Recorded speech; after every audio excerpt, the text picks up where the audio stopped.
Alright, so I don't know if you guys know this, maybe you do, maybe you don't, but Shakespeare was basically the Quentin Tarantino of the Elizabethan era.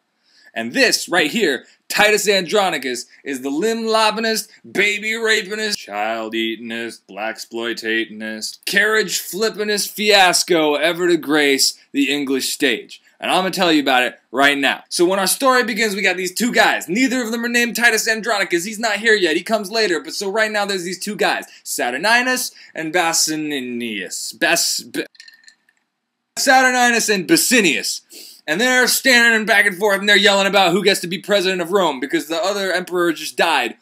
And they're brothers. They're both his sons. So Saturninus is like, I'm going to be emperor, and Basinius is like, I'm going to be emperor. And then Marcus Andronicus rolls in, and he's like, no, fuck you guys, Titus Andronicus is going to be emperor. And everyone's like, oh, that's cool. He's like a war hero and shit, so everybody like really digs this dude. So then, all of a sudden, Titus Andronicus rolls in from like his millionth war, and he's like, hey guys, I'm back from this war, I brought a bunch of dead bodies to put in the dead body hole, because we do that with our guys. And I also brought a whole bunch of prisoners. And because they killed so many of our dudes, we brought all these Goths back. And these sad motherfuckers are going to have to sacrifice their best dude because it's a religious thing.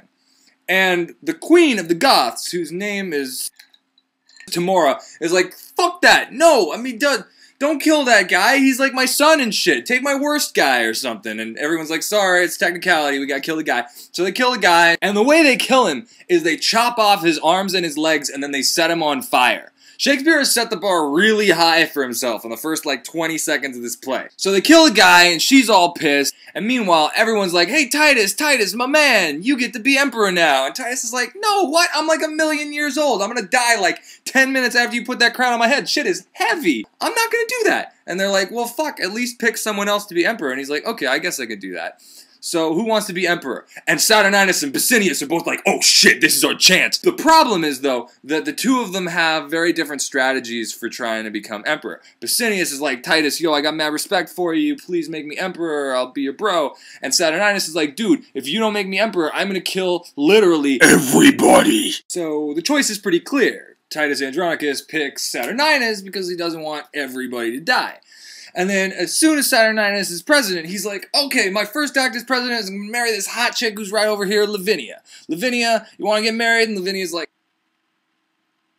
Lavinia doesn't fucking talk in this play. And then Saturninus is like, Lavinia, while I'm about to marry you, do you think it would be cool if I also tried to get up on this hot goth chick, Timora? And Lavinia's like, but see, what everybody forgot is that actually, Lavinia is engaged to be married to Basinius. So Basinius is seeing this dude get up on this hot goth chick, and he just like, is like, fuck this. This guy's like president and he gets my girlfriend. So he grabs Lavinia and just huffs it out of the room. And everyone's like, whoa, what just happened? And Titus Andronicus is like, dude, you just stole the president's wife. I'm gonna get that back. Don't worry, Saturninus, you don't have to kill everybody. I'm gonna get that shit back. So he's running after, and one of Titus's sons steps in front of him and is like, no, dude, they're like married. You don't understand.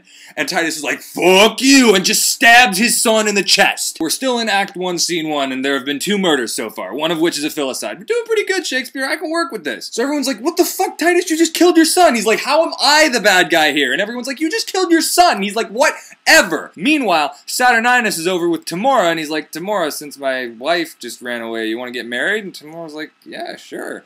And then he goes over to Titus and he's like, Titus, what the fuck? You were just trying to embarrass me. Now we're enemies forever. And Titus is like, how am I the bad guy here? But then Timora's like, Saturninus, chill out, pardon everybody. So he pardons everybody, and then he releases all the prisoners that Titus brought in, because that's not going to cause any problems. So then everyone leaves and we get to meet Aaron.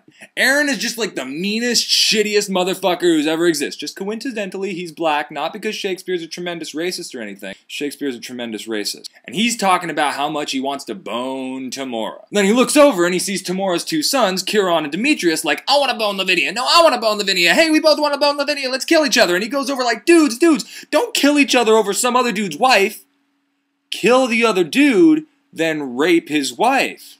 And everyone's like, oh, that's a great idea. And it just so happens that Titus invited everybody to go out hunting the next day in the rapiest woods imaginable. So everyone's hanging out in the rape woods, hunting panthers. And Aaron's about to bang Timora because they actually kind of have this thing going on when Basinius and Lavinia stumble upon them. And they're like, oh, we caught you about to bang. And then smack!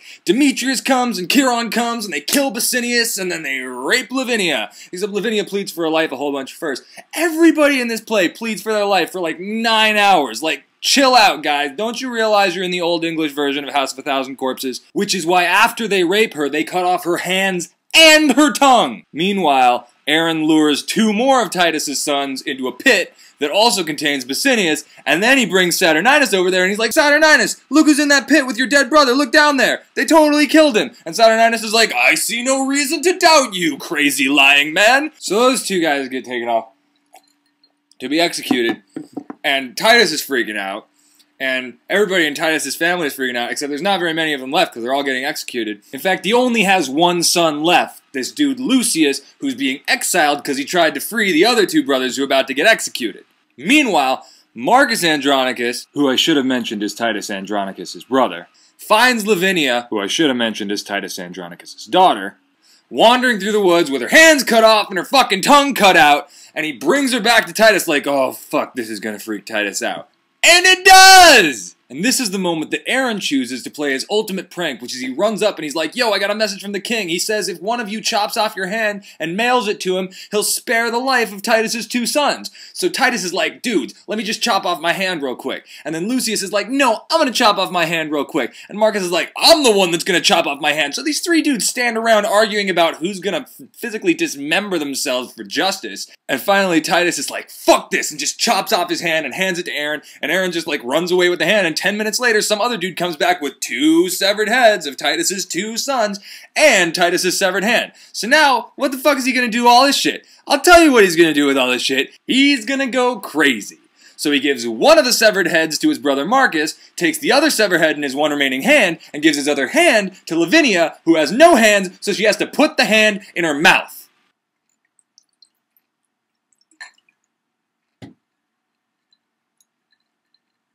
Yup! So Titus just starts mailing big bags of weapons to his enemies. He mails them to Demetrius and Chiron because he found out they raped Lavinia because Lavinia wrote their names with a big stick that she was holding in her mouth and using her stumps on. Meanwhile, Aaron finds out that Tamora had a baby with him and everyone's gonna know because that baby's gonna be black. So everyone's like, stab the baby, man, cover it up. And he's like, what? Just because my baby's black? What problem do you guys have with black people? And they're like, we're Shakespeare characters? And he's like, fuck that! I'm not going back to jail. So he stabs the nurse who told him about the baby, and then he grabs the baby, and then he tries to run over to the Goths to trade that baby for a white baby, so now who's the racist? And Titus is back there sending more weapons, and also a clown with some pigeons who Saturninus executes, and Saturninus is like, fuck, man, I'm gonna be buried in weapons and clowns. We gotta do something about this shit. Plus Lucius, who got exiled, is bringing an army of Goths back to romp and stomp my ass. And Tamora's like, shh, dude, I got this.